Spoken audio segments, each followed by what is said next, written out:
Georgie and Mandy's first marriage is bringing back Mary, Missy, and Meemaw, but with a caveat that is insulting to young Sheldon. Picking up just 2 months after George's unexpected death and funeral, Chuck Lorre's next CBS sitcom will bring Montana Jordan and Emily Osment to the forefront of the Big Bang Theory universe. Fresh from their shotgun wedding, Georgie and Mandy's first marriage will follow the couple as they navigate their new life as parents to baby Cece. Essentially, it's a continuation of young Sheldon but without Sheldon, considering the boy genius moved to California at the end of the prequel. With not much separation between Georgie and Mandy's first marriage and young Sheldon, there's an expectation that the latter will refer to the events of its parent series.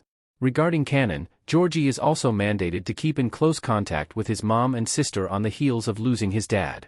That became a problem when it was previously reported that none of the Coopers would be part of the sequel's core cast.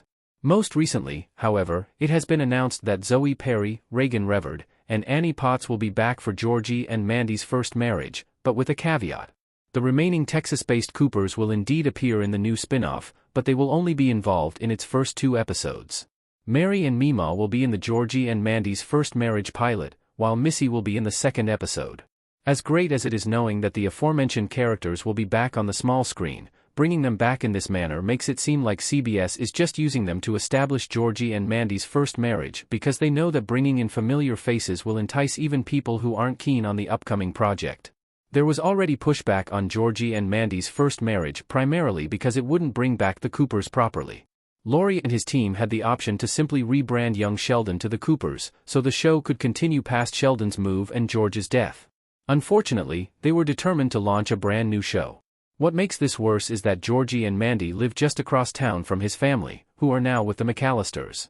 Between this and Georgie's promise at George's funeral, there's no justified reason not to get them involved in Georgie, Mandy, and baby Cece's lives. Why Georgie and Mandy's first marriage needs the Coopers to succeed. There's no justified reason why the Coopers can't at least be recurring characters. Montana Jordan's Georgie leads Emily Osment's Mandy with his hand over her eyes outside in young Sheldon. Although young Sheldon started as an origin story for Sheldon, it had become a true family show. Georgie and Mandy's romance was only a part of that new storytelling dynamic. Considering how beloved Mary, Missy, and Meemaw were in the original show, it would be a big missed opportunity if CBS doesn't use that to the new project's advantage. Georgie and Mandy's first marriage's setup already paves the way for their involvement anyway.